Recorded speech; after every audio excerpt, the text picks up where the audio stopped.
Ladies and gentlemen, welcome back to the Middle-Aged Mutant Show. We're broadcasting to you live, telepathically from the Death Star. As with all telepathy, emotional transference is unavoidable, so if any time during this broadcast you feel a great disturbance in the Force, as if a million voices suddenly cried out in terror and were suddenly silenced, it's because I really can't see anything in this helmet, so I was thinking I was pulling on the light switch, but you know, I just want to apologize to Princess Leia for that. Like, first and foremost. My name is Ty. I'll be your host for this evening. As always, I'm joined by the Brotherhood of mostly benevolent mutants, Bodz and OH. Gentlemen, starting with Bodz, how the hell are you? I am doing good because I am not in a trash compactor with something squirming around my leg. So, pretty good. That's always nice. I mean, that's always nice. Nobody has ever complained about not having their legs crushed by a trash compactor. Yeah. How about you, OH? I'm feeling all right because I've only seen the sequel trilogy like once, like each. Yeah, I think I've seen a little bit of The Force Awakens when it came on TV once, but I've been living pretty good life as a result of just not revisiting those films. That's probably for the best. Yeah. Probably, yeah. You're like a better person probably for that too as well. Okay, let's just jump right into the first topic here. This week they dropped, and I say the Sonys of the world dropped a let's put it on the right thing first, and let's move to the right tab. Ghostbusters Frozen Empire just came out with a new trailer. I'm just be upfront with everybody. I am not the biggest fan of the first movie. What was it called? I don't even know. Afterlife. Yeah. I just don't like the kids being in it. I don't have this worship of youth. I just don't. So when they put the kids in it, I was like, this really saps the energy of this movie for me, because it was adult stuff. Like when I was a kid, I'd watch that movie and I didn't get the jokes, but I thought it was funny at the time. And when I got to be an adult, I was like, wow, this is funny on another level. I don't think these movies are ever going to be funny on a two levels like that. There's just nothing to them. So Ty, you bring up a good point. And despite my podcast, Worship of Youth, every Monday there's a new episode.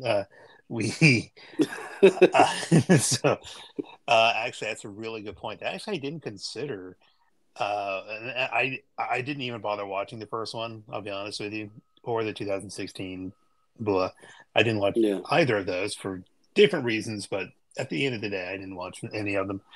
And there was just a lot of creative decisions that involved that I'm just like, it sounds like nobody's around to tell Dan Aykroyd no, I guess. I don't know what's going on, but this coming from the person who didn't even watch, so take that into consideration. But one thing you brought up just now that, like I said, it's like sort of like I'm having an epiphany in real time. That is one of the reasons why the original Ghostbusters worked so well, because really at its core, it is an more adult-focused movie. There's no real kid characters, and it's Bill Murray being really funny, and everyone's funny in it. Don't get me wrong, but it's really like Bill Murray being basically a romantic lead, and he's being just like, I think there was like one time I watched it. Yeah, of course, he grew up watching it and stuff like that, but I think years ago, as more of an adult, I watched it, and that's like the first time I realized just how gosh darn funny Bill Murray was.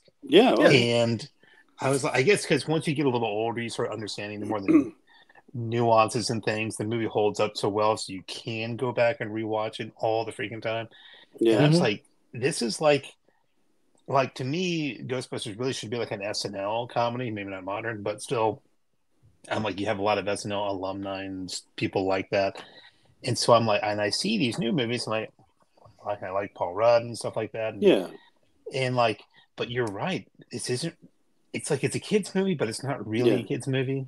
Yeah. Usually it's like Ty will see a movie with kids, and he just yells, "Get off my lawn!" And we go right then and there. That is not his kind of movie.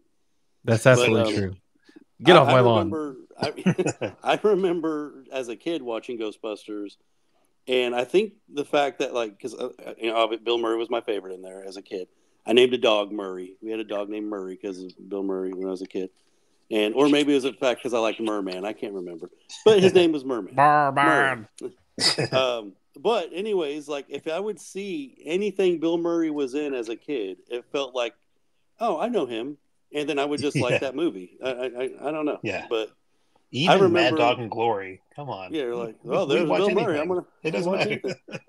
But I think the thing that makes the original Ghostbusters so good is like, ultimately, they're high stake movies. They're like, these people who are funny are put in a situation where it's like, oh, this is serious, and like they have to do something.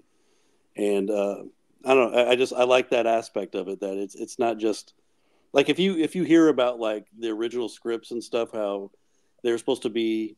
It's so fantastic. The stuff. Oh yeah, they were supposed to be like a firefighter or something, firefighter, right? kind of like I don't know if it's futuristic or what, but they were supposed to fight giant monsters and stuff. Yeah, It got toned down to this, and it's still awesome enough for us to get toys and cartoons. And, cartoons. Oh, speaking of the cartoon, did y'all know this is crazy? Okay, so we know Lorenzo Music was the original voice actor for Peter Venkman, right? Right. I didn't know that it was after like a year.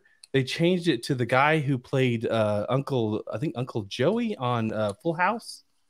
Really? Yeah, I think I did hear about that. Yeah. Played it like Dave Coulier? Yeah, Dave Coulier, yeah. That's the name right there, yeah. So I didn't know that, and I was like, oh, that's shocking, because my wife was talking about it. She said, hey, did you know he was talking about playing Peter Venkman? I was like, no, he didn't. That was Leonard Music, because Leonard Music also played Garfield, and then Garfield was played by Bill Murray, and it was like so weird paradox kind of thing. Yeah. So I was like, that's a strange thing, but you know who should play Bill Murray in the new movie? Chris Pratt. Yep. We will find a way to shoehorn Chris Pratt. He just does it to make me. I don't hate Chris Pratt, but you are making me hate Chris Pratt. Anyways, let's just see this trailer. Let's go. All right. I've been waiting 40 years for this. They call and you can guess who this Ghostbusters. Voice actor is. According to these hacks, they saved the world. Hint, he has no dick. Yeah. And who is found to carry the torch? It's true. This man has no dick. Descendants. That's true. Of Egon Spengler. You have a miner hanging out the side of a moving vehicle, firing a laser gun indiscriminately. Has a proton pack. It's completely safe. I wouldn't say completely safe. The Ghostbusters are finished. Look, you don't help anything, kid. Well, overruled. Sustained. Thank you.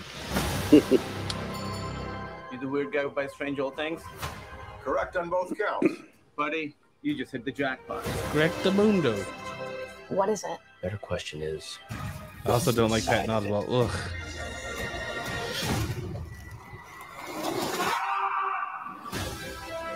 The parables tell of an unimaginable evil commanding an army of ghosts. With the power to kill by fear itself. Like, literally scared to death? We might be looking at a second ice age. Yeah, but it's like ectoplasm ice. It's not really. Can I be of any help? Yeah. Melnitz in uniform. Yeah. Oh, that's cool. Yeah. If there's something strange... Winston. Winston. What do you want?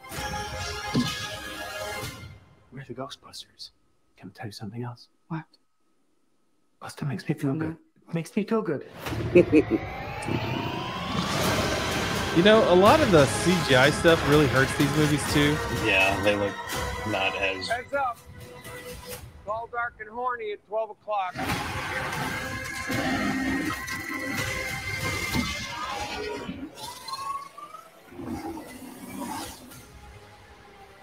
I will say the Frozen Empire is a Jurassic World level title. And here's the big reveal. Oh, Slimer!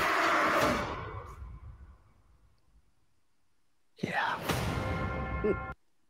Okay, so you know the thing is the two. It feels too sweet. It's kind of like whenever you watch. I don't know if you guys ever watched it, but if you watch Big Bang Theory and then you watch Sheldon, that divergence in tone feels so strange that it does. It's like this is not the same franchise. Not once did I hear the I didn't hear any of that.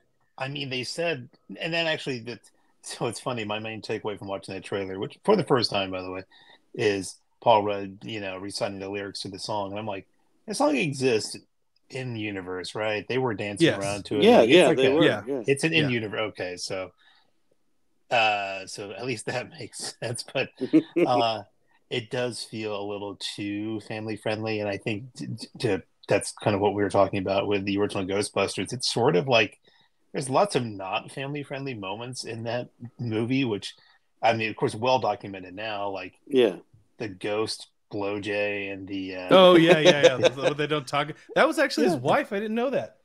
Oh, really? Oh, she was the ghost. That was his that was his wife. Dan Aykroyd's wife. My wife told me that was his wife. Well, you know what? Why don't we just put her on the show, because she apparently knows you, Ty. Yeah, we don't know anything. I think Bod's gonna get put back in stage for a bit. Just put him backstage for a bit. It's gonna be the No H and Ty show from now on. Oh wait, he's back. He's clawed his way back in. He didn't know I could do that. I could breathe again. Get back in the hole. Get back in the hole. But the whole thing about like stuff from the 80s is like literally nothing was made for kids. But by golly, you will get an action figure about it, and you will get a TV show about Rambo, and you will get a RoboCop. Oh yeah, action figure. I had Chuck Norris. I don't know what movie it was from, but I had a Chuck Norris action figure, and I swear to God, it was from Missing in Action. I'm surprised he didn't have like rat bites all over his face or whatever. Yeah, I mean, really, none of it was for kids, but you still got kid stuff out of it. So I don't know. It's just kind of a weird thing. It's like they want to make stuff for family friendly. Yeah, but they didn't back then, and it still somehow worked. Yeah, I don't know. It's a hard. And I'm curious how well the toys of this actual. I'm curious as how the toys sell for this particular franchise, because to me this is almost a different franchise, because you have original Ghostbusters, you have the girl Ghostbusters that didn't do so well, and then you have this one. I'm kind of wondering how much of this actually hits all these shelves faster than normal, because when I was a kid I would pick up a Ghostbusters toy, but I don't know that a kid now would do it. I don't really know. I don't know. I did see toys from the last one compared to what we had like the real Ghostbuster action figures, and I actually even had a Janine figure, so that's kind of cool that she's in a suit now. And everything. I'm sure world class bullshitters will do like a whole expose on what hit Ollies and what didn't hit Ollies. I'm very curious about that. Yeah, it looks like maybe. Oh, go ahead, John. I was just gonna say, Ty's right. It's and I hate to sound too middle aged and just say like anything modern sucks, because it's not true, but still it's sort of like it just doesn't feel the same, and you could argue it's not for you or whatever, but that's my point though. I feel like the original Ghostbusters was for everybody, because like I said, when I was a kid I didn't get all the jokes, and I thought it was great. I loved it. I remember I watched it so many times that my sister's dad that was like with us at the time, he was like, can you just stop watching this flipping movie every morning? Because I'd watch it all the time. And then when I got older, I'd see it again. I was like, God, this movie is more funny than I even thought at the time. and I enjoy it so much more. But these movies just feel like something totally different. Yeah. I can't tell you how many times James has watched the first two movies. It's like he doesn't get tired of it.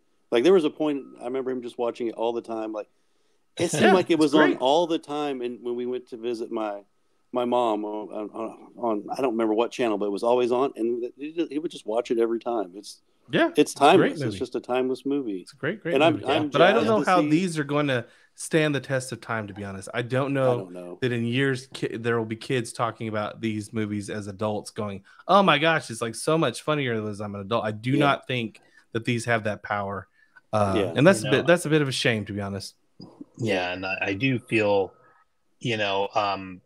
like, well, Bodz, can you?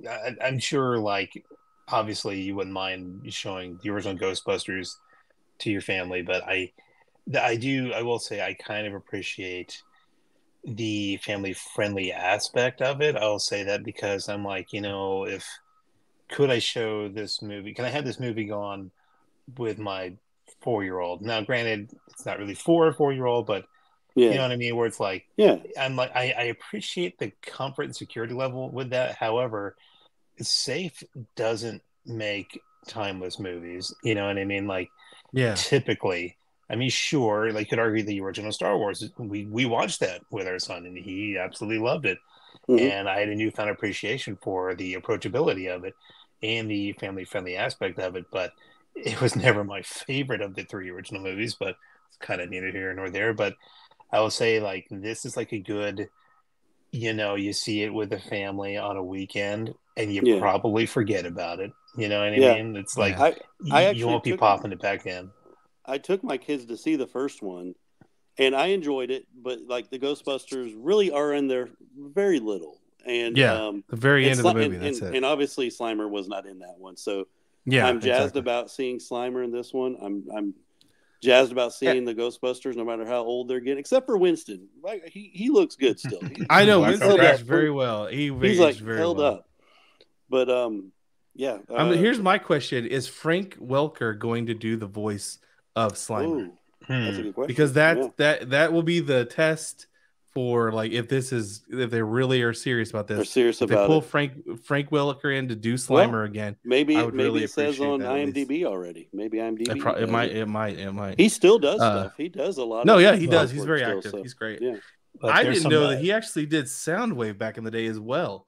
I thought he just did Megatron. Yeah, he did in one of the new movies, but I know for sure he wasn't doing Megatron for the longest time because I guess they had Hugo Weaving doing it, and then they brought him in later to do it. And I still, in those movies, I have a hard time with it because it doesn't sound exactly right to me, and so I'll be like, that's not great. But apparently they're still very popular, so I guess I'm not the target audience. But anyways, let's move on to the next topic, which is Roadhouse. Roadhouse has got a 2024 remake by Amazon Prime, and here we go.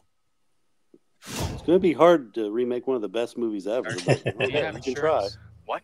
Your coverage good? Like, you have dental? Oh, haha. Is there a hospital nearby? Is it, like, too far? About like 25 minutes. That guy's funny. Oh, yeah. I just slapped you. Are you all right? What?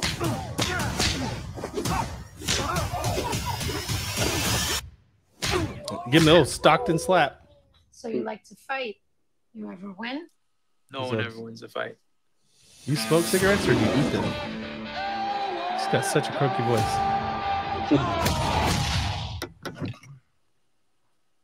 This ain't the Holiday Inn, pal. I'll move it.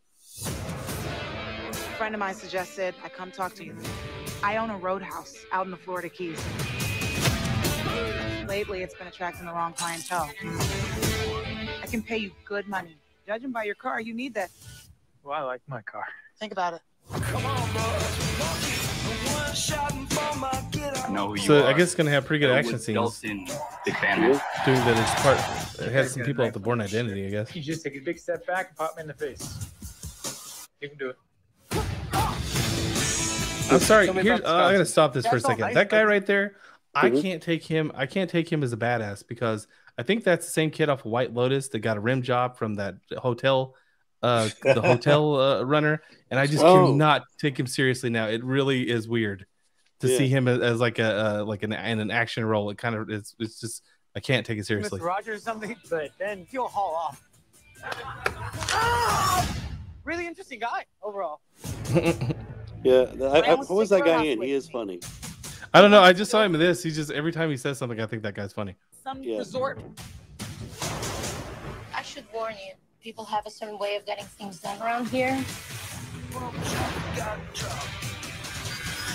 Mr. Conor McGregor. So Conor McGregor is the guy that used to have people like you in prison. Is that I got it. Seriously. I guess. Don't let no one get this close. Ow, God. That's true. I mean, yeah. Threaten me. Tell me to get out of town. I get the impression that you can't be threatened. Once Knox is on the job, it's over, baby.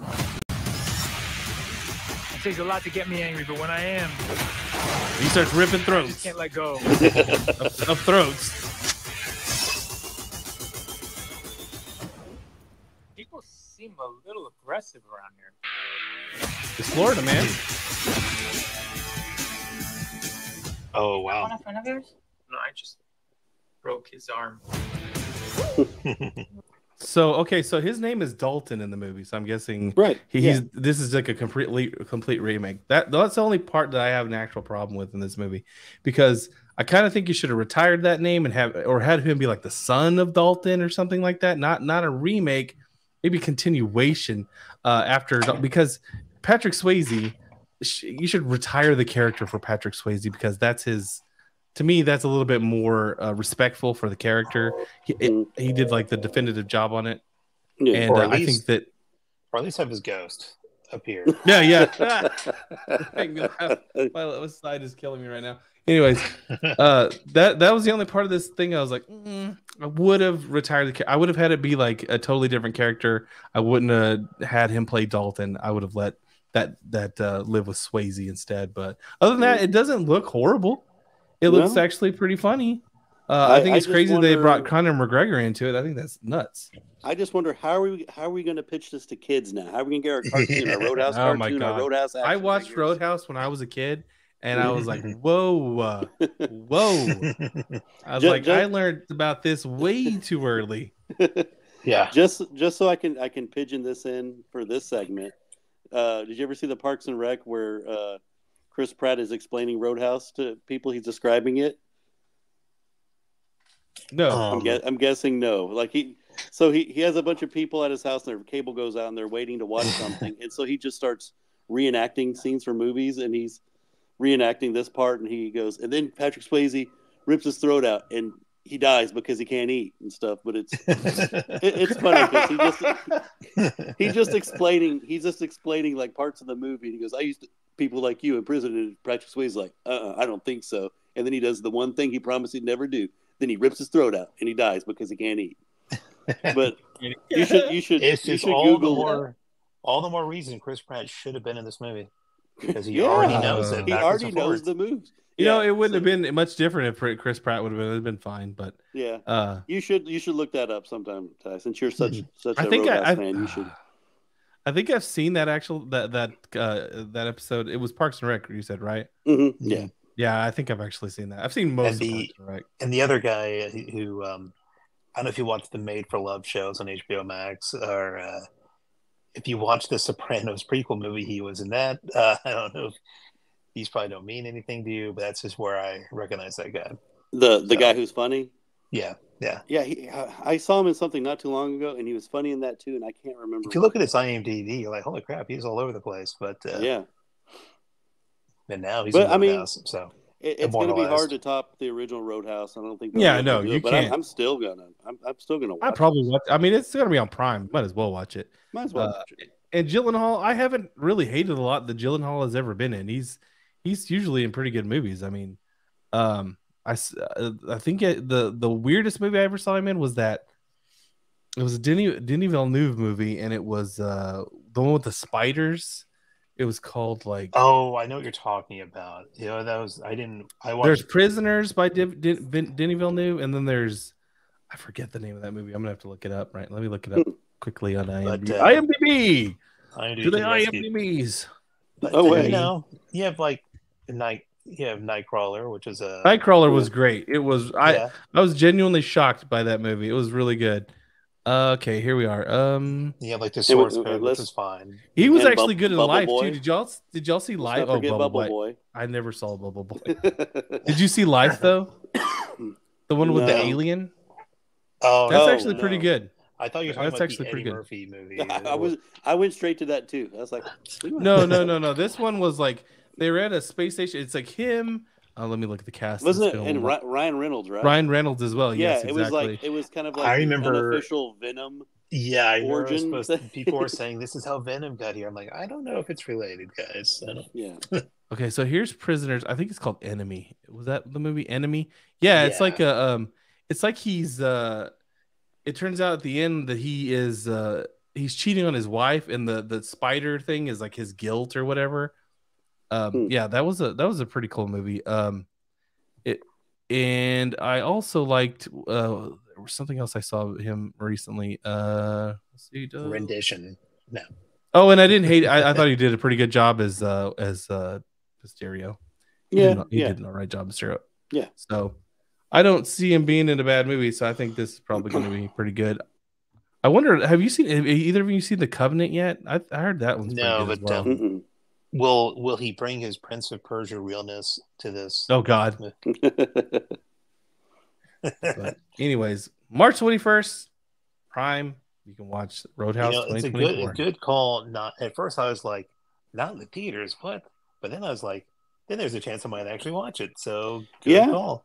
And it might just get more, views that way. Yeah. Get out there more. All right, let's move on to the next topic here. Mr. James Gunn has found his Supergirl, and her name is Millie Alcock. And I laugh every time I say it too.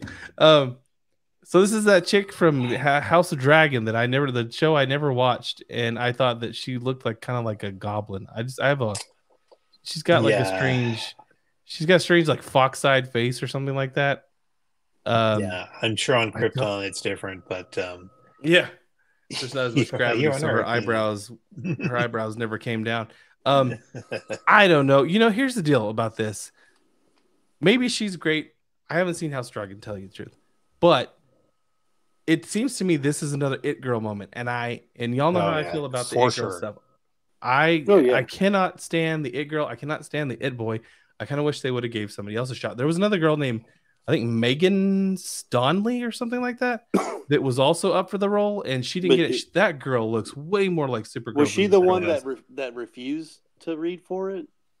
That was in the news. She's like, I refused to read for it, or she just straight up not get it. It's possible, but I heard she was in the running for it. That's all I heard. And I when I saw her, I was like, oh yeah, that chick looks way more like Supergirl than her. And that it doesn't always mean anything. And we've had our Michael Keaton's beat out other people that we thought would be a better Batman. But I gotta say, if they're going for like a young looking Supergirl, that's great.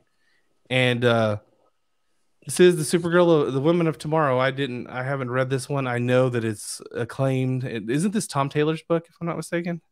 Not sure, but I'm pretty sure this is Tom Taylor's, because he's the one Wow, this looks crazy. Somebody needs to learn to Photoshop better than this. This looks well, they come out with these really fast. They come out with it really fast, and I don't think they spent a lot of time on it. I know they should have cranked her head back a little bit. That is strange looking. I don't know. That's just kind of it's kind of creepy. Very long neck. I saw this one as well. This one was on Instagram. People already. It's just like people went nuts as soon as they found out that she was gonna. Oh, whoa! Is that? Well, that would be cool. I'd be down for that. For what's his name? Gosh, I can't remember anybody's names. Ryan Gosling to play the Ghost Rider. I'd be so down for that. Oh, sure. Where are you seeing that? Where are you getting that from? I mean, y'all can't see it right there. Oh, okay. I was like, sorry. I forget that y'all can't see everything I'm seeing, but I'd be down for Ryan Gosling to play Ghost Rider, especially after seeing Driver. I think he'd be good. Yeah. I don't know. Would he be a Danny Ketch or would he? Yeah. Would he be a Danny Ketch or would he be a Johnny Blaze? That's what I wonder. Probably. Probably Johnny Blaze. He has a good Johnny Blaze look. Yeah, would he? And it's kind of sucks because the guy in Agents of S.H.I.E.L.D. I did like. Bodz. Is that Jensen Ackles? Jensen Ackles. Yeah. Now this is all I see now. Jensen Ackles or Alan Ritchson. And I'm like, well, I'm like, dang, I like you both. I'm a big fan of both guys. They aren't like my ideal like Batman per se, but I'm like, I would watch it if they put him in it. Alan Ritchson seems more, funnily enough, he seems way more like he should have been returned as Aquaman, if anybody. Yeah. But hey, or Captain America now. Honestly. Yeah, he was like, it's like he was put on this planet to be Captain America. Like, get your superhero straight. As far as Supergirl goes, I am not entirely sure what to think about this, other than it's already better than the Supergirl that was in The Flash. It's true. Although The Flash and Supergirl, to be fair, wasn't like the worst thing. It's just like, just not preferred. Although I did, who knows what's real with all these things, but I read this thing today. It's like Supergirl is on this quest for vengeance and all this in the new movie. And I'm like, first of all, someone could have just made that up. You never know it's true, but it's also like, yeah. Well, if they base it on, they might know because they're supposed to be basing this off the Woman of Tomorrow comic, and that's been out for ages. So that could very well be the story. I haven't read it, so John, you did watch House of Dragons, though, didn't you? I did, yeah. And you know what? She's fine in that. Yeah. You know, I wouldn't say she's bad. I think overall this year has kind of lost me with the time jumps, even though I knew they were coming. She didn't play the character the whole time. Like, it jumped, and then it was an older version of her. So she was only in it like the first few episodes or so. I'm just happy it's not Brie Larson because that's well, she's got to be too old now to be young Supergirl. Yeah, it kind of depends. Are they going with like? I really hope they go with a weird Matrix clone Supergirl just to confuse the hell out of everyone. What, a clone thing? What are we talking about? In the Matrix? Just fingers crossed we get the really confusing. Actually, I really hope we get the original Supergirl where Linda Lee or Linda whatever her name was, and she comes to Earth. Superman's like, "Oh, awesome! I have a cousin. I'm not alone. Off to the orphanage with you. Get out of here." That's right. Like, I don't need a baby slowing me down. See the world. And then she goes to marry a horse or something. Well, that's so strange. Anyways, so this is happening. There you go. And apparently the internet loves it because there's so many flipping like composite images of her. So there's the House of the Dragon Sims. That's what that is. Yeah. So good luck, lady. I hope you do a good job. But as for DC's track record in movies, I don't really think you will. But apparently it's like around like the business of the biz. Apparently DC is considered to be cursed, like already. It's probably like The Crow. You know, The Crow. They have the curse of the Crow. Like somebody always dies on set. I'm sure it's like that for DC. They just can't. But you know what? The thing is, they caused this curse because Superman of 1970, Batman of 1980s, those couldn't miss. But as soon as you got into this modern era, I think it was the curse of Zack Snyder. Like as soon as he got a hold of it, it's like it's all cursed. It's all cursed. So maybe they'll break it with the DCU instead of the DCEU. Anyways, let's move on to the next topic here. Apparently, Anthony Mackie has got a new costume for and a new title for his movie, Captain America. And this was, I guess, this was like a piece of promotional material that somebody leaked. And the new movie is called Brave New World. It's not called New World Order anymore. I guess that was a little too on the nose for the globalists, though. And it looks like they're losing the. They're losing the neck sleeve that he had on. That always looks cool in comics. That doesn't really like translate into movies so well. They did it with the original Captain America costume, like whenever he was in Avengers, where Agent Coulson. He designed the one that went over his ears and had like protector and all that. It looked just so goofy.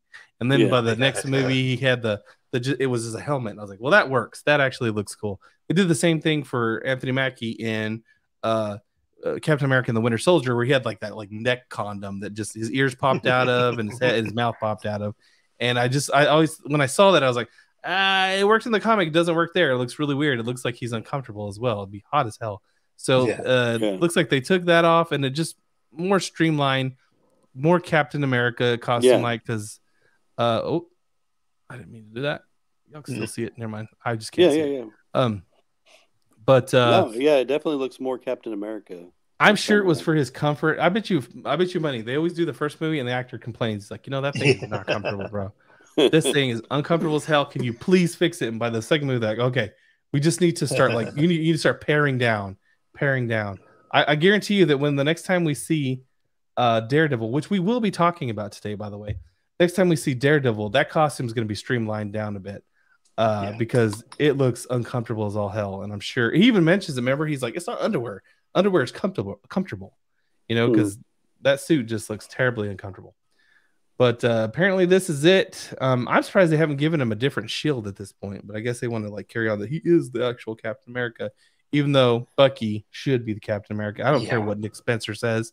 Nick Spencer's run on Captain America, he did a lot of messed up stuff, and I don't have anything against Sam Wilson as the Falcon. I just didn't want him to be Captain America. If you were going to pass the torch, please, for the love of God, pass it to the man that needed it, the sidekick of Captain America, Mr. Bucky Barnes. You know what? Yeah, I guess. Well, in the when comics, Bucky- it was like that. It was Captain America, Bucky, then Falcon. Yes, And but see, they jumped all the way ahead. Skipped. Yeah, They skipped jumped into Bucky. the 2008 era where everybody hated it. They were like, it was all new, all different Marvel. People stopped reading the damn book because it was like so weird that they had changed everything so drastically. So, and it's funny. As much as I like Bucky in the comics becoming Captain America, I did not like that Alex Ross costume. Man, I really wanted to like it. Was it the one with the black, the lower part of the suit was Yeah. black? Yeah, that wasn't very good. I was like, oh, I want to like this, but it's just not great. But it's funny. So they dropped the title New World Order, so no more NWO, and that's not the only wrestling related thing they got rid of. Apparently, Seth Rollins is not in this, nor is the whole Serpent Society thing. So apparently, part of the reshoots was getting rid of all wrestling related things. Maybe they saw Black Adam, they're like, oh no, let's just get any wrestler involved and just get out of here. So the hierarchy of the Marvel Universe is about to change, I think. Well, hopefully for the better. Anyways, that's what we got to look forward to. And I don't think they had any more pictures. Oh, yeah, they have this picture too. Yeah, he was being braided that's where by Harrison Ford. You listen to me. Listen, it's different with a hard R at the end or an A at the end. Whoa. But anyhow, I still have a problem with him playing Thunderbolt. How many people have played Ross? Well, who was in the original? Who was in the movie with John Hurt? Right? William Hurt. John Hurt, not William. John, yes, okay. Was it John Hurt? I don't know. Okay, did he show up in the Eric Bana movie? I can't remember. No, the old one was the Absorbing Man. Sam Elliott, wasn't it? In the Eric Bana. Bana? I can't remember who played. Let's see. Let's look. I feel like I'm pretty sure it was Sam guy. Elliott back in the day. I don't. We'll know in just a second. Hulk. Let me just leave that IMDb up. I mean, we're just today's episode is brought to you by IMDb. By IMDb. Okay, yeah, Sam Elliott. That I can see. Yeah, he's still pretty old though. Yeah. Just as long as it's not Nick Nolte playing, because Nick Nolte was his dad in that movie. Apparently, and the Absorbing Man, right? Yeah, I think. Yeah, we're like, what is going on here in this movie? This is crazy. Okay, so yeah, I remember when that Hulk movie came out. I went with friends to see it, and at that point, the Marvel movies that are coming out had a really good track record. And I remember walking out of that movie, and I was like, I don't know. What the hell happened? You're questioning so many things. I don't know. I don't know if I can say I liked it. Yeah. What did I the whole like gimmick of the comics strip thing that they had going on the comic panels, it just didn't come off. It was just weird. No. I think it was made by Ang Lee, if I'm not mistaken. It was made by Ang Lee.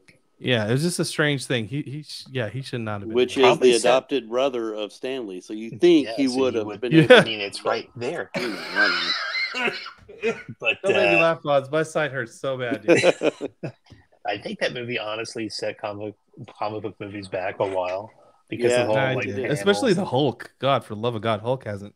I didn't hate the Incredible Hulk. I didn't think that was bad. No, I liked that one. I would have seen more because I thought at that point, you know what, we didn't have like a Captain America or anything. In that fight where he fought Tim Roth's character, and he was on Super Soldier Serum, but he wasn't Abomination. Oh yeah, the A-bomb. Yeah. Before he was that, he was running really fast, and I was like, oh, this is what we need to see as like a Captain America, kind of fight kind of thing. So, one of the things about the Incredible Hulk that makes me laugh is when I remember watching it with my wife, and I was like, we were watching it, and there's a scene where Bruce Banner is running away from people chasing him, and he's like, he kind of just goes through these like sporting things. I'm like, he runs through a baseball game. I thought it'd be hilarious if he hits a home run then runs away. He goes into a basketball court, he does a slam dunk, and he's just really excellent at these sports, but he has to run. Like, excuse me, guys. 4 hole in one, and for some reason in my head when you're explaining that, I just see the Ferris Bueller music when he's running. Oh, don't make me laugh. It hurts so bad. That Bruce Okay, Banner's well day let's off. let's move on to the next topic before I die on this one. Apparently, Lewis Pullman, I only know him from Top Gun. Is reported to have been going to be the replacement for Stephen Yeun as Sentry. I like that guy. He actually was kind of up there with the rumor casting for Booster Gold, and I was like, I could see that. It's like that movie's just like the casting pool for everybody that they're going to put into DC or Marvel movies right now. Yeah. Where will you end up? Yeah. No, I don't know. At this point, at this point, I don't know which side I'd want to end up because there's some potential on the DCU side because you can only go up. Well, I say that, but you could go down as well. But it seems more likely that if James Gunn is here and he's had success. Yep. He may be able to say that. So I don't know if you're going to shake out better on DC or you're going to shake out better on Marvel. Seems like Marvel is just having way too many problems right now. I would think so right now, unless you're Deadpool, you'd want to be on DC, new grounds. But yeah, no, I see what you mean. Yeah, I don't know, especially after Echo. Oh, jeez. So it's going to go. We got the next movie for sure is Deadpool, and then after that, it's New World Order. I'm sorry, not New World Order, Brave New World. Correct. I'm correct in thinking that. So I don't know. I mean, Deadpool. If Disney doesn't completely screw things up. If they let Ryan Reynolds have his way with the character and do what he needs to do because he's done it before, I think that could be a great movie again. But I don't know about Brave New World. I just don't know. I do not know. And this movie, I don't know. Are they gonna? The problem is it's this. You have this kind of mixture of takes on the Thunderbolts franchise, where you have the Thunderbolts that was the original idea, where you had bad guys that came after the events of Onslaught to portray, to take on new identities as superheroes, and then the Thunderbolts after Uncaged was like, just kind of more like Suicide Squad. So yeah. Is Baron Zemo even going to be in the movie? Is Baron Zemo going to play? Is he going to play Citizen V? Who the heck knows? Because there's no other character out there that's from the original, and that's kind of weird that you would bring in Citizen V and not anything else, not anybody else. For that matter, you might as well bring in the Punisher at this point because you got nobody's changing their identities for this movie. I guess technically, you could say that John Walker is switching from Captain America to the U.S. agent, but nobody else is. Red Guardian isn't. Who else in this movie? Ghost is not changing. Bucky. They never did. Bucky is. I mean, he changed genders. He changed genders in this movie, but that's about it. So I don't know. I don't know what this one. I really don't know either. It is the MC Suicide Squad, is what it is. That's, nice. That's where we're at with that. I wish I had my soundboard up. I like Bucky, so I'll give it a shot. So yeah, no, I'm gonna watch this. I'm for sure gonna watch this. So here we go. We can tell Bucky, U.S. Agent, Ghost, Taskmaster. I don't think Taskmaster was ever on the team. And Red Guardian. And are they calling this chick White Widow now? I don't know what they're calling this. I don't know, but I kind of like her. So she was funny. I haven't seen that movie, so I can't say anything about it. Oh yeah, and I'm wondering, she pops up in Hawkeye, so you still need to watch. I still need to watch Hawkeye. I do want to watch Hawkeye. And I'm wondering if the Red Hulk. They're saying here that it's rumored that Harrison Ford's going to play the Red Hulk in that.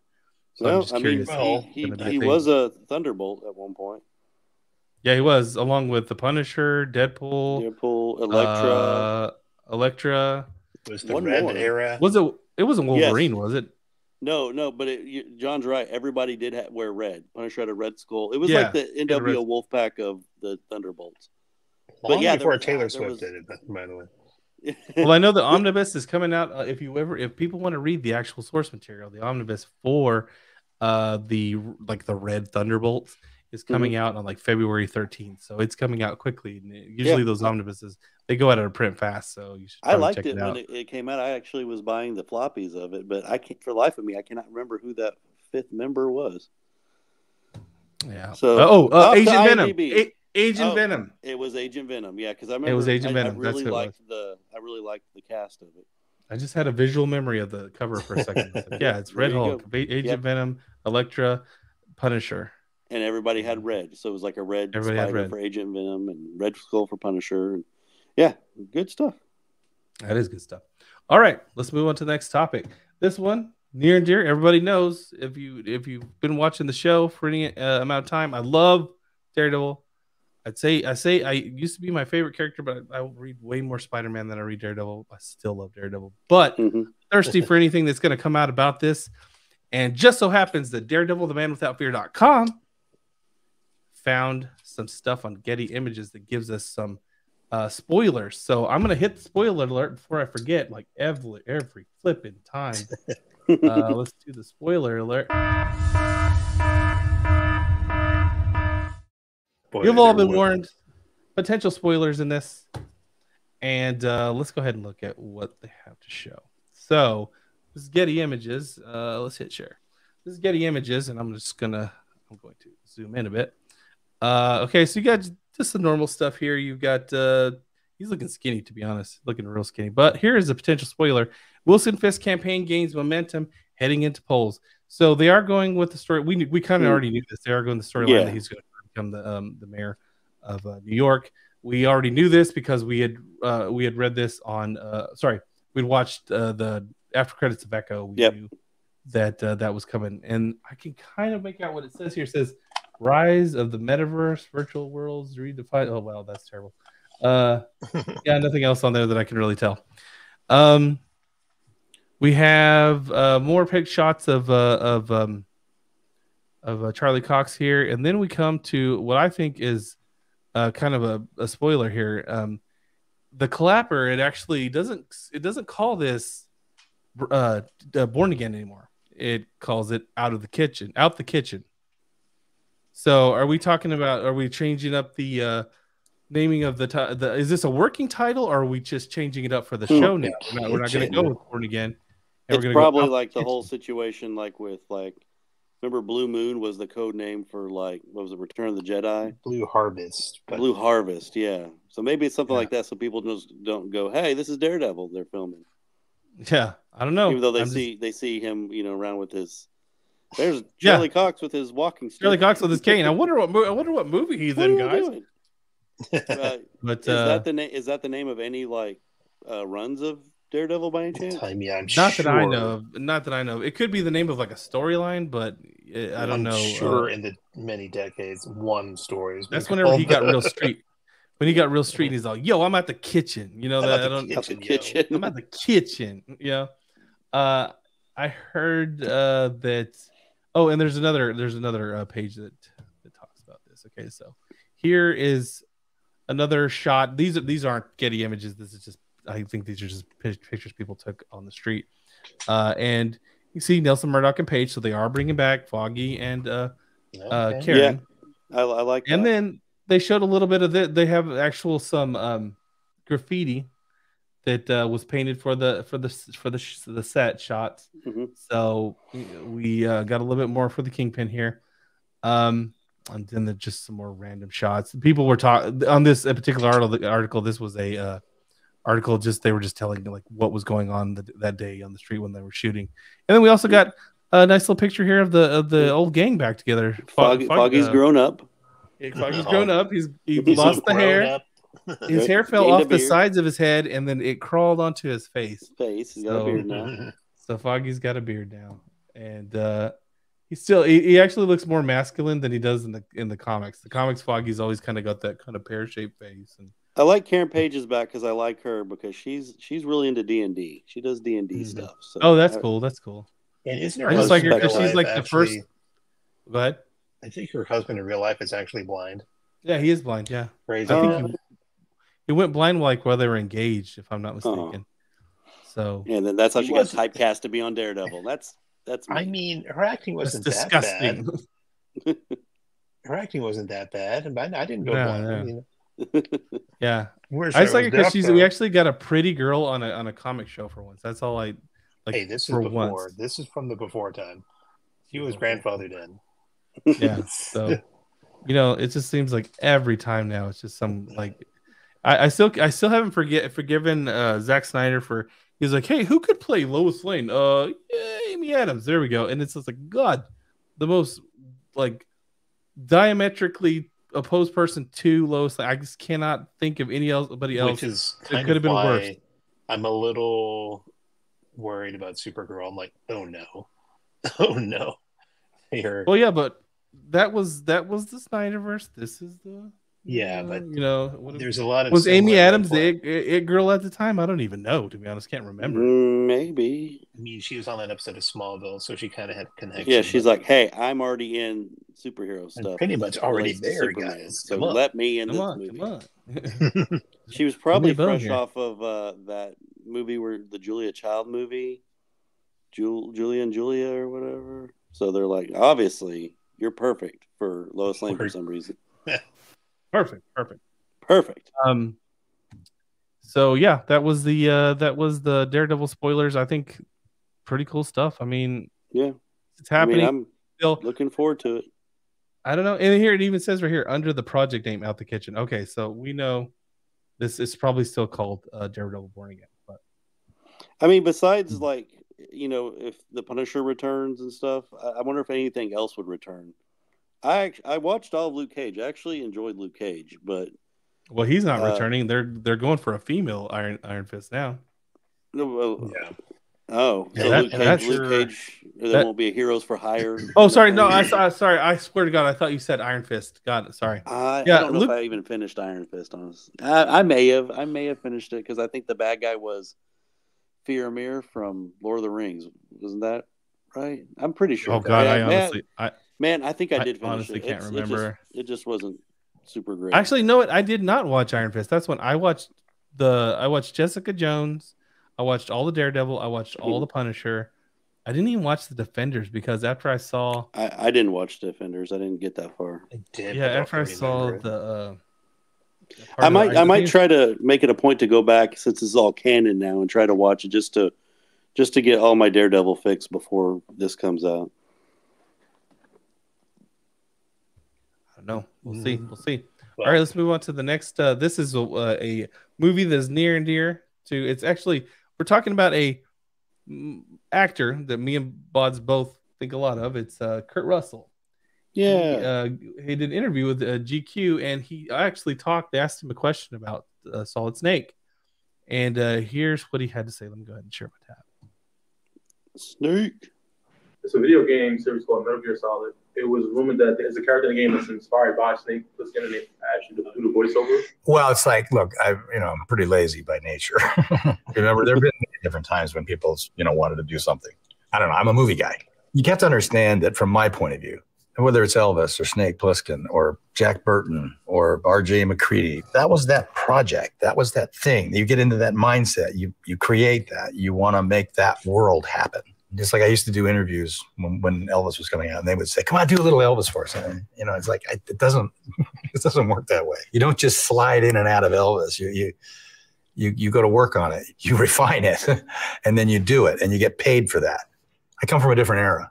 I wasn't interested in expanding financially off of something that we had created or that I had created in terms of a character. And I get business people, sure. Well, we could do this with that. We could do this with that, or we could do this with that, and I look at it and goes, that's not written by John.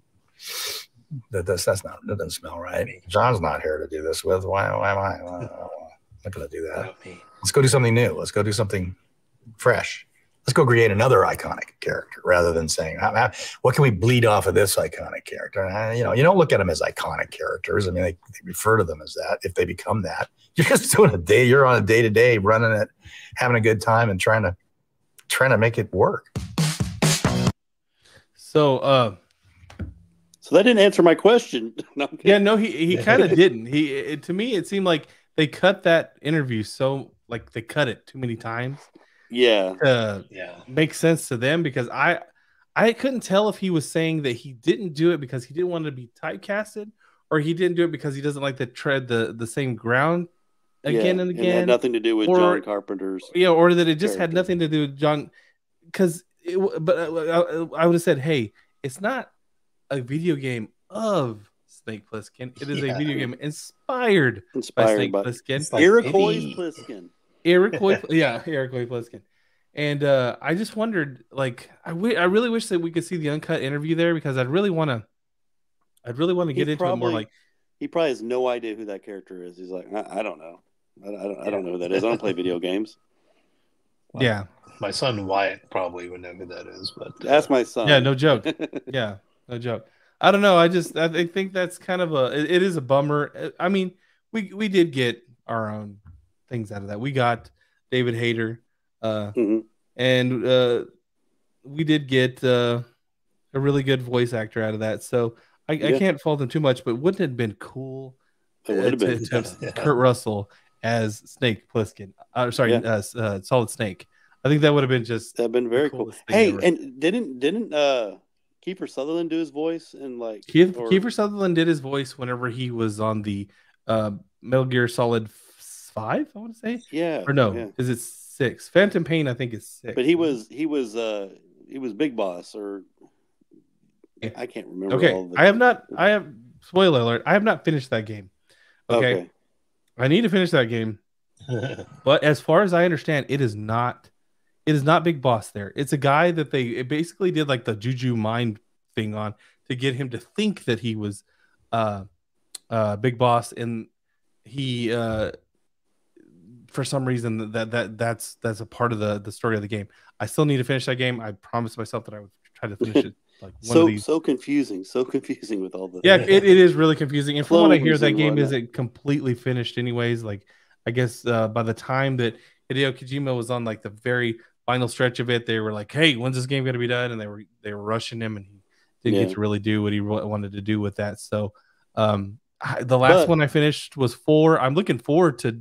They have Metal Gear Solid Delta that's coming out, and that's going to be just a remake. A remake of Metal Gear Solid 3 with the newer graphics engine and all that stuff. It looks. Have y'all seen that?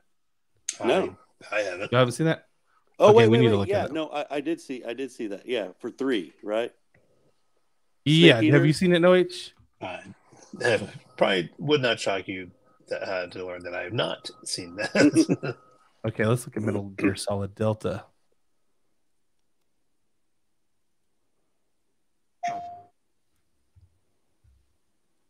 Snake Eater. This is part, yeah. Still in a dream, Snake Eater.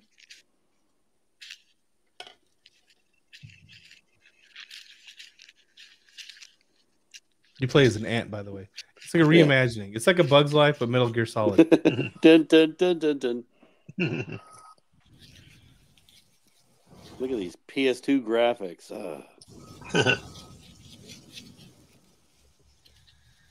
Don't eat that toad. He's poisonous. The bird dies midair. And then you play as the bird? He starts tripping balls here in a second. Did it first bird all shooter? These animals.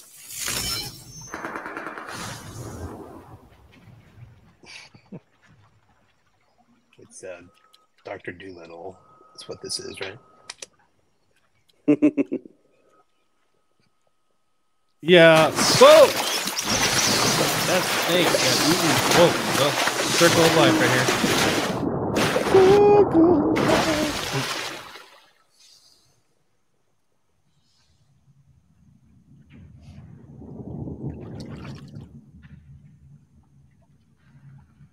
All right, then we cut to Snake, and Snake goes, "I'm getting too old for this shit." So kept you waiting, huh? He's like, "I'm peeing in here." I'm so peeing in this.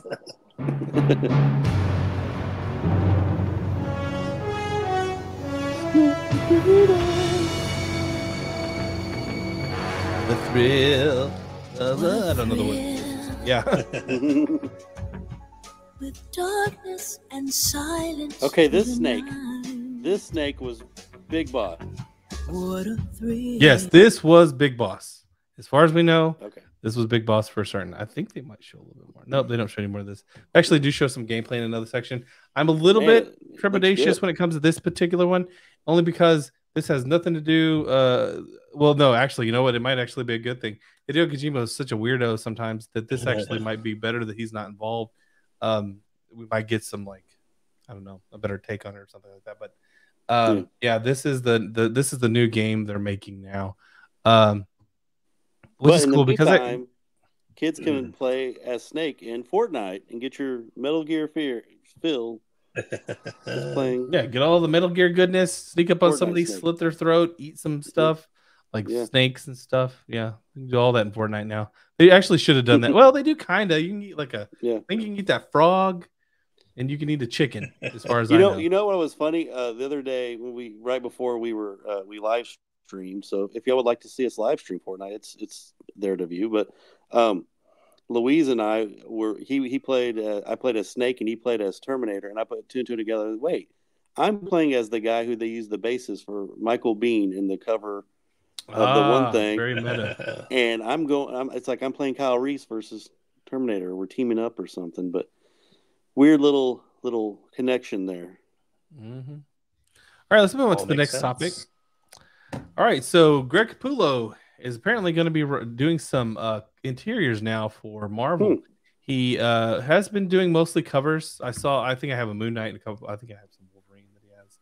I'm not absolutely sure of that. Don't quote me on that. I know for sure I have some Moon Knight, but he's coming back to Marvel after how many years? Several years. Because the last thing that I picked up from him that was in Marvel was during the era of the Executioner song. So I think he was doing X-Force, and I believe he did a couple of X-Men at that time. So that's a long time ago. That's like 33 something years ago. That, and then he went to Image, right? Yeah, then he went over to DC. Draw for Spawn, and he also did the Creech, and he also did. I think they came up with that character. I can never remember his name. It's almost like a Spider-Man ripoff.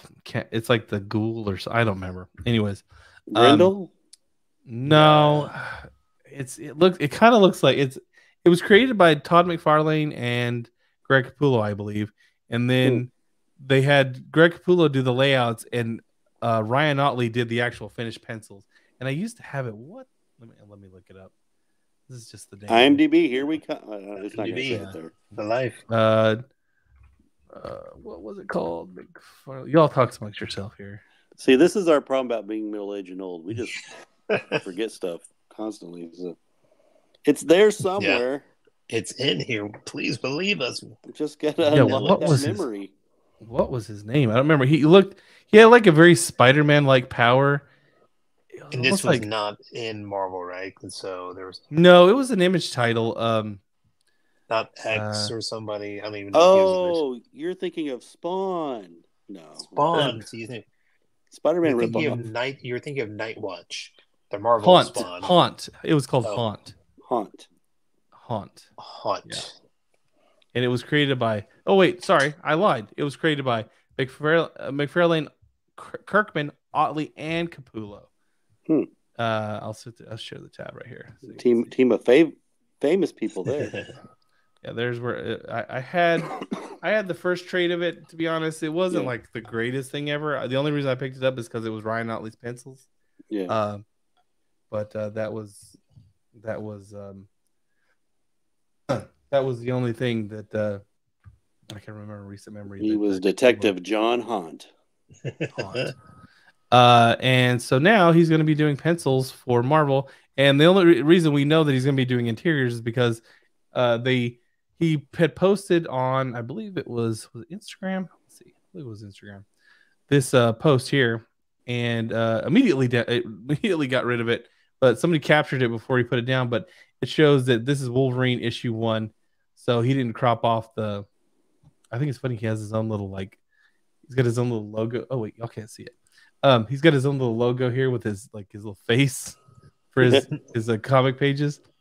But this little drawing he did here, this comic page here, is what we have to know that he's doing, as you can see right here. Wolverine, number 1, page 1.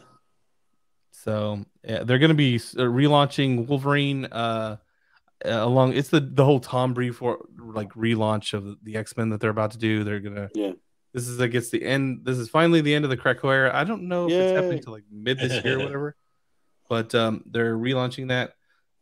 And I might try to go grab the floppy of that just to have it. I mean, I'm gonna grab a floppy. That's what I can tell you. Wow. Yeah, there's got to be a better way to say that. There's got to be a better way to say that. I don't know. I'm excited. I did like all the stuff he did for DC. I mean, he has evolved so much since the time that he was working for Marvel the first time, because to be quite honest, his stuff back in the day was just it just seemed like he was a copycat of the time. You know, it seemed like he was a hodgepodge of Jim Lee, and you see that a lot with certain guys before they really find their own voice, so to speak.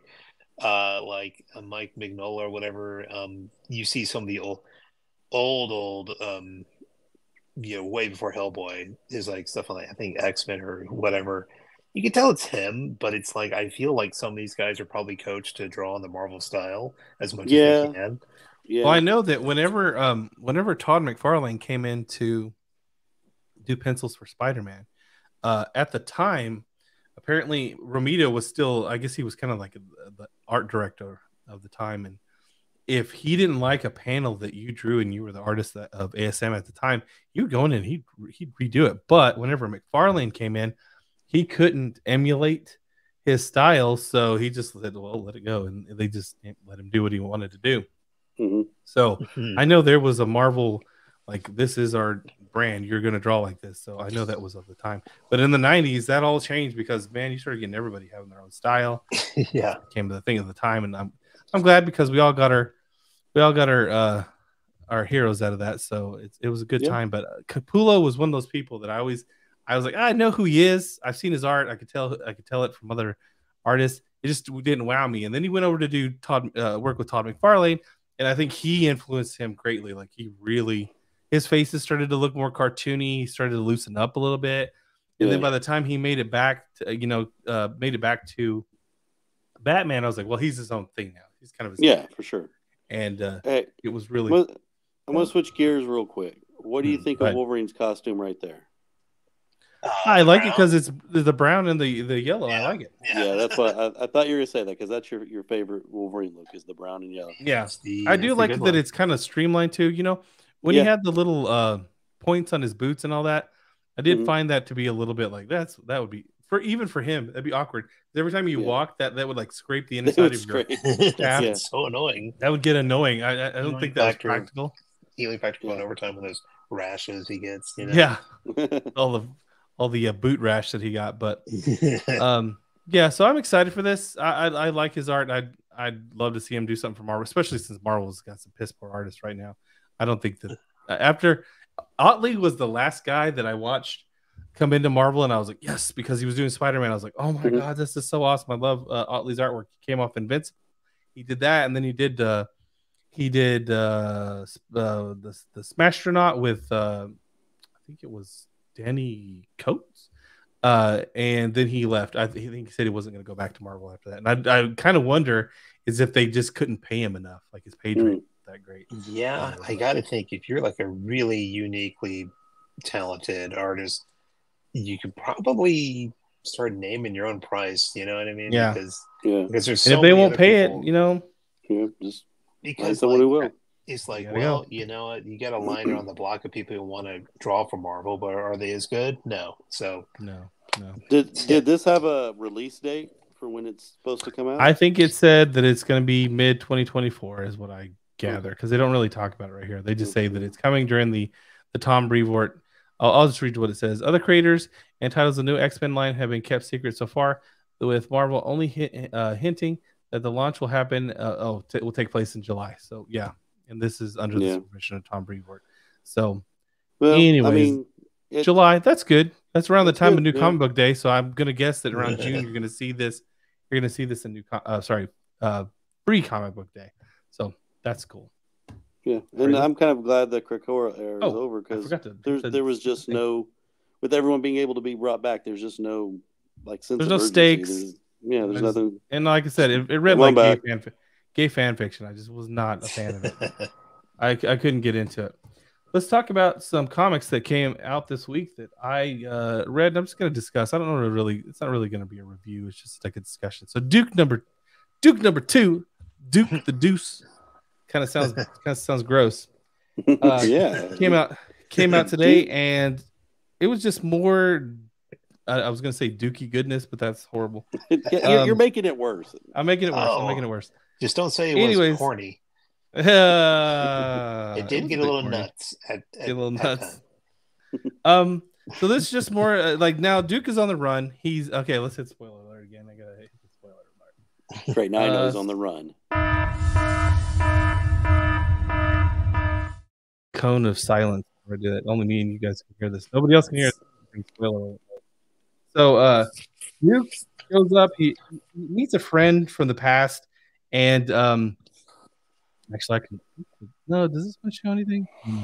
Anyways, he meets a friend from the past, and he basically shows up and says, "You need to call in a favor."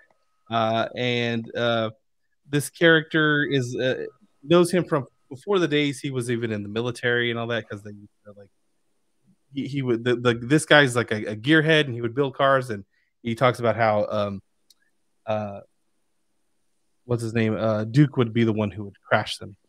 So I kind of got like a Dukes of Hazzard vibe off this beginning. Oh, I see. Duke of Hazzard. Duke of Hazzard. Because when you had the blonde guy and you had the brunette guy in this, and I was like, this kind of feels Dukes of Hazzardy to me. They even had this girl that was wearing some really high shorts in it, and she wasn't brunette. She had the blonde hair. But they did have one of those funny moments where like the guy's like, "Oh, this is my friend Duke," and this is he couldn't remember the chick's name, so she slapped him, and she left the trailer that he lives in. But Duke is hurt. He'd been almost captured in the last issue, and he needed some help. He needed him to dig some bullets out of him, and he also needed him to take a look at some tech, because since he's a gearhead, I guess that translates over to any kind of device. Yeah, comic logic. Yeah, comic logic. He looks at it, and it has this map. It's got like a mapping system that I guess they can detect. The person who gave it to him gave it to so he could detect certain I guess technologies that that it was designed to do. And you don't get to see much more of that, because right after that, freaking Rock and Roll shows up, and he starts shooting this junkyard that this guy lives at up, and doesn't give Duke any time to like. We don't get any more about that. I was kind of curious like what that whole deal was. He gets accosted by Rock and Roll, and then as they escape Rock and Roll's vengeance, there Stalker like shoots the front of their car and takes them out. They end up ramming into a tree, and then Duke gets taken into custody, and they take him to like a secret military base. And I didn't know this. In the old G.I. Joe, did they have a place called the Pit? They basically familiar, yeah. That was their main place. Okay, so they have the Pit, and actually they got taken to the brig. Him and his friend got taken to the brig portion of the Pit. And when he meets there, he meets a very special prisoner. This is a co-ed prison. It is a Miss Baroness, and she talks about. That's kind of the end of the book. She basically just says, "Perhaps we can make other arrangements to get out of here." But this book, I appreciate that they put all the like a quarter of the freaking book is ads, but they put them all in the back. But it just makes these books so short. And it's just like, it seems like I'm loving the art still. It matches the tone.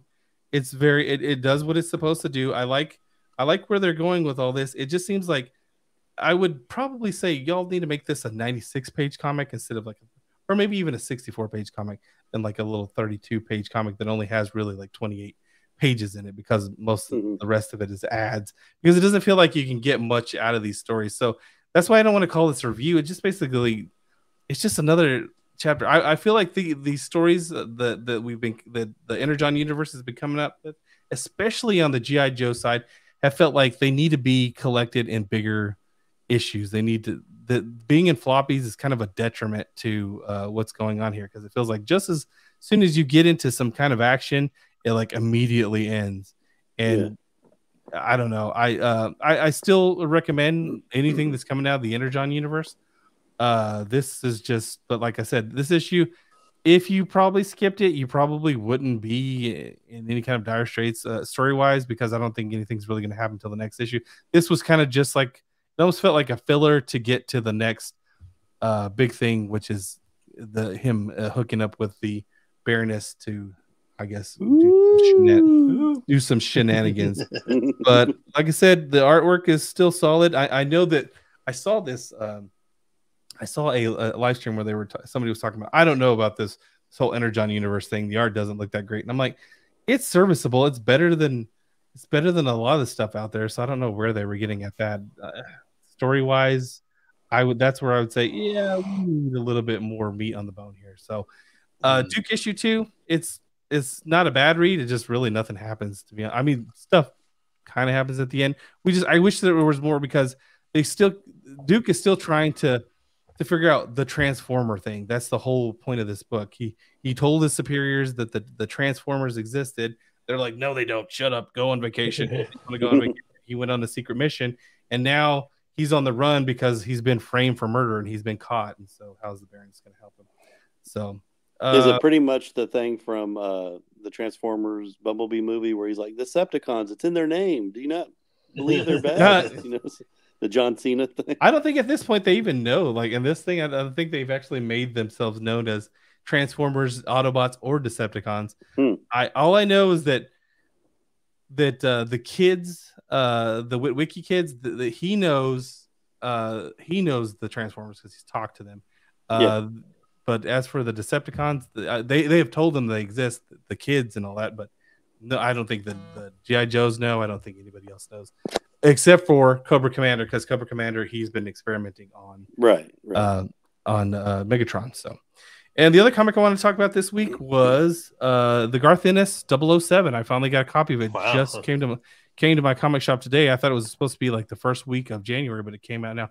And as far as it goes, it's very much a Garth Ennis book. It is a darker version of James Bond, I would say for sure. He does not F around. The book starts off, he meets with he always has to have like a family, kind of like an Italian family in his books. You'll see him every once in a while. This one was the Costanzas, Pablo Costanza, and they at the beginning of the book they have this where he basically introduces the family, and he talks about how he talks about how like they all have been integral cogs in his plan, and how they're like the biggest drug, I guess the biggest drug lords in the area, whatever. He's got the mother who's like he has to have like a grotesque person, the mother who's like grotesque, and he's got his daughters and sisters. Well, he's like, although we have to take out the Englishman James Bond because he killed one of his sons, like his favorite son or whatever. Well, James Bond shows up during the speech, and I guess he's playing music on his iPod, and he ends up and he just shoots everybody. He kills the entire family, and he goes, "Well, I know how you people are with vendetta, so I figured better to be safe than sorry." So like right off the bat, this comic, like he's different James Bond. He's Punisher James Bond. Yeah, he's like kind of Punisher James Bond, exactly.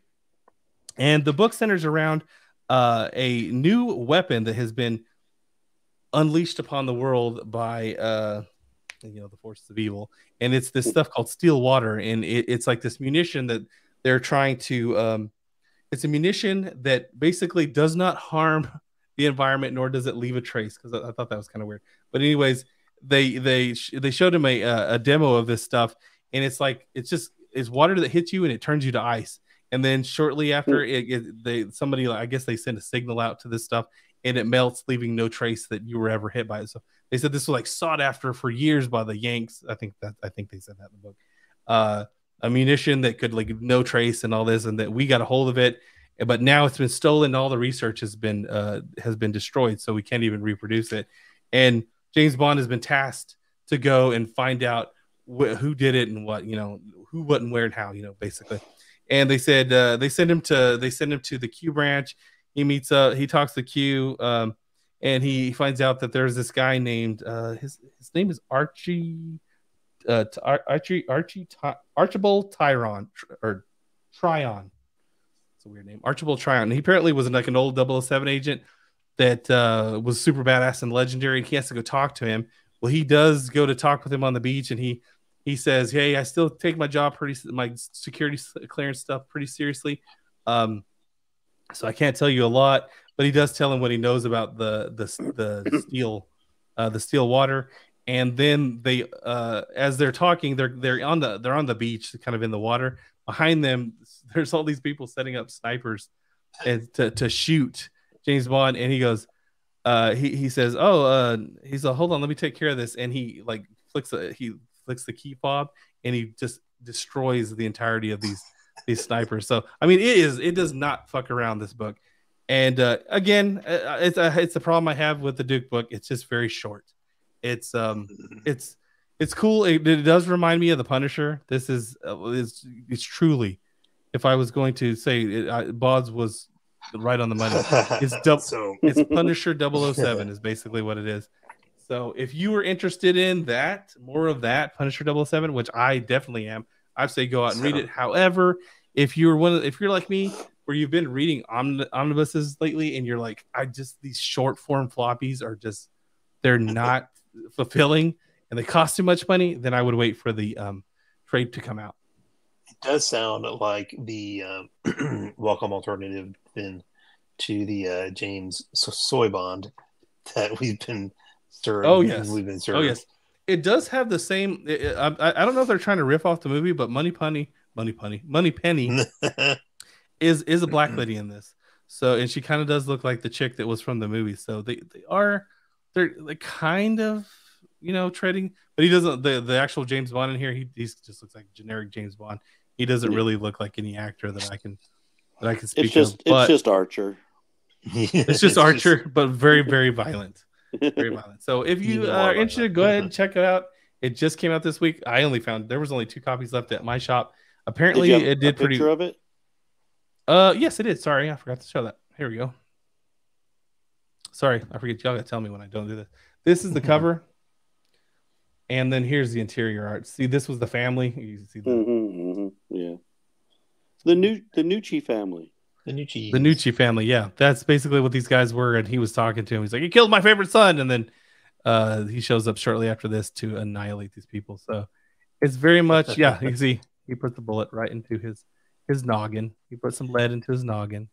He even shot the old mom. He says, "Well, better safe than sorry," and then he shoots this old woman. So this James Bond does not F about. He is a 00 agent of the. He has a license to kill, and he's using it. Yeah, he has an obligation to kill almost at this point. But if you also want to read, this license is about to expire. Yeah, just like you. Oh, nice. But yeah, if you want to read this article is on AIPT.com, I believe. AIPTcomics.com. You can actually read what Garth Ennis had to say about James Bond. All right, let's move on to the next thing. This really hurts. Y'all are not going to be affected by this at all, but this is like a knife into my flipping soul right here, okay? Embracer Group. Y'all don't know who they are, but I'm going to explain it to you, okay? Embracer Group is kind of like, I guess they're like a group of investors that invest in properties that I guess are like kind of like on the downtrend.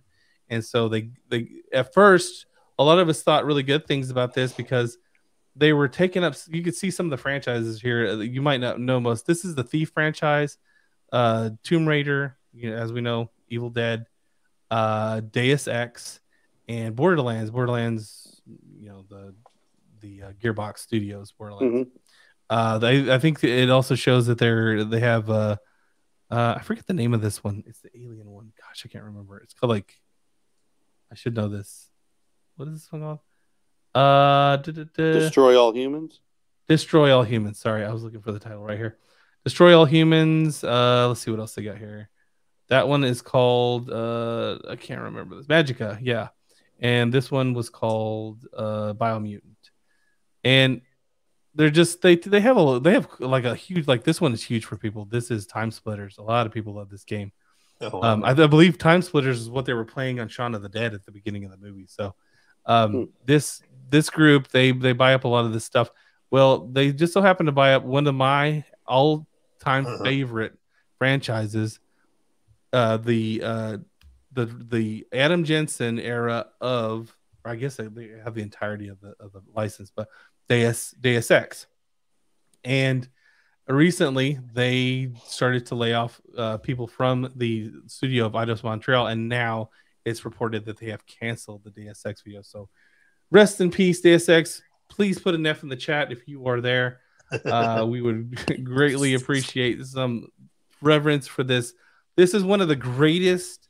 A lot of people call them immersive. What do they call them? Immersive simulation or something? I think that's what they call them. Immersive. I think they call video games. So it's a Deus Ex simulator. Deus, virtual Deus Ex. Yeah, no. So Deus Ex is a game. It's kind of cool. It's kind of got like it's about this the old. There's an old game back in the day made by I think it's Warren Spector was his name, and it's one of the greatest like games PC games that was ever made. And then it got ported over, I think, into PlayStation 2, if I'm not mistaken. And then it had a sequel, and then it kind of went on hiatus for a long time, and then came back years later. I think got released on the PS3 as Deus Ex Human Revolution, and the immersive, what is it called? Immersive. Massive multiplayer MMO. Immersive sim. Yeah, immersive simulation. Everybody refers to these as immersive sims. They're mostly hub world games, and what they do is instead of they're kind of open world, but instead of trying to simulate like an entire city, like for example, we just played Suicide Squad. That's a huge city, and it's very like surface level. You know, you play it. The buildings, you can't go in them. You can't really affect anything. It's just a playground outside, basically. Well, in the immersive sims, it's like every system affects some of the system.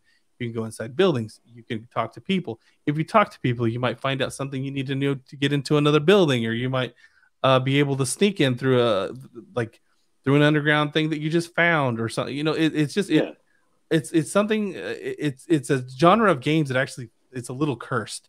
Most of these games don't really make any money. They usually the first one will make money, and then the second usually flops. But they're super fun. I believe BioShock is considered immersive sim. Deus Ex is considered immersive sim. But what they try to do with these is they try to say we're going to make it an inch wide but a mile deep versus mile deep and an inch deep. Sorry, a mile wide and an inch deep. So these are what kind of game is this? It's just basic. It's a simulation. It's hard. I can't. If y'all haven't played any game like this, it's hard to. It's really hard to explain. Y'all haven't played BioShock at all, right? I played watched a long time ago. BioShock. So yeah, immersive sims is like it's just like a world that you go into. Let me look at what the definition of what people would call an immersive sim. Definition, because I've played a lot of them, but I couldn't tell you like exactly what makes a person. It says an immersive sim is a video game genre that emphasizes player choice. Its core defines traits.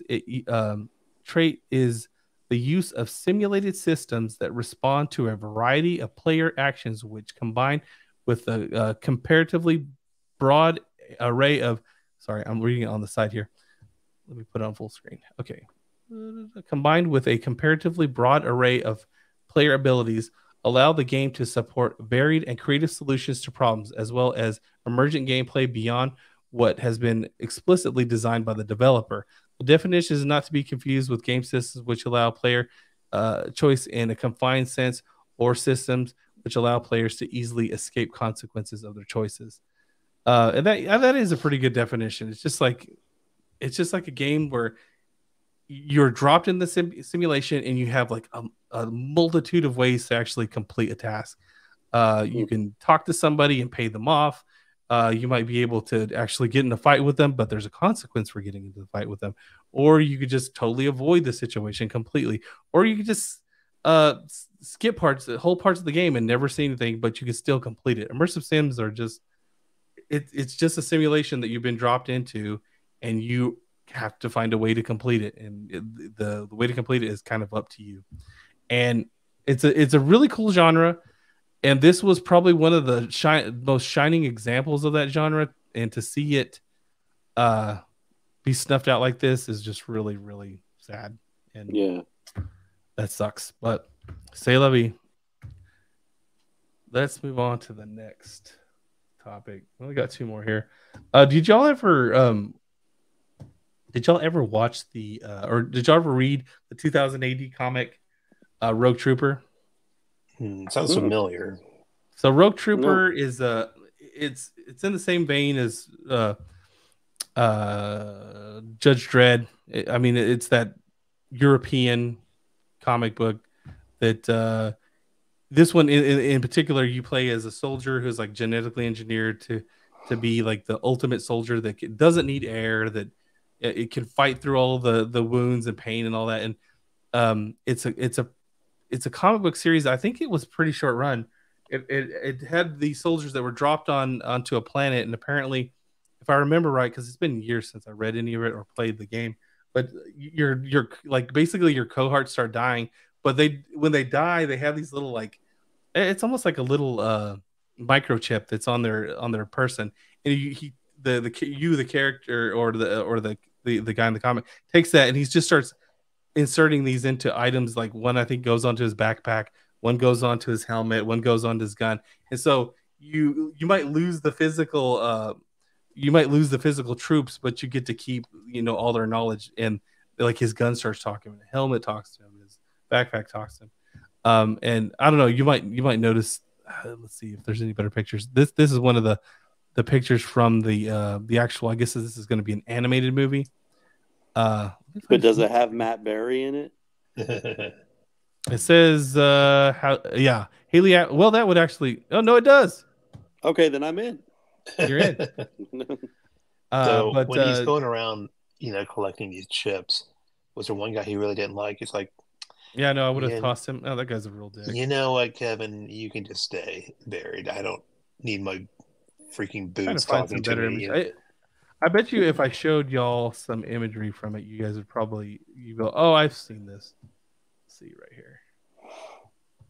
Okay, so this is the gun talks to him and is like, "I'm a pacifist now. I don't believe in guns." Yeah, I don't like to. I don't want to shoot anybody anymore. Yeah, I think this is actually the mechanism used to these are the little like chips that you can insert right here. He's got one on his forehead, and it's been a long time since I've read anything about this.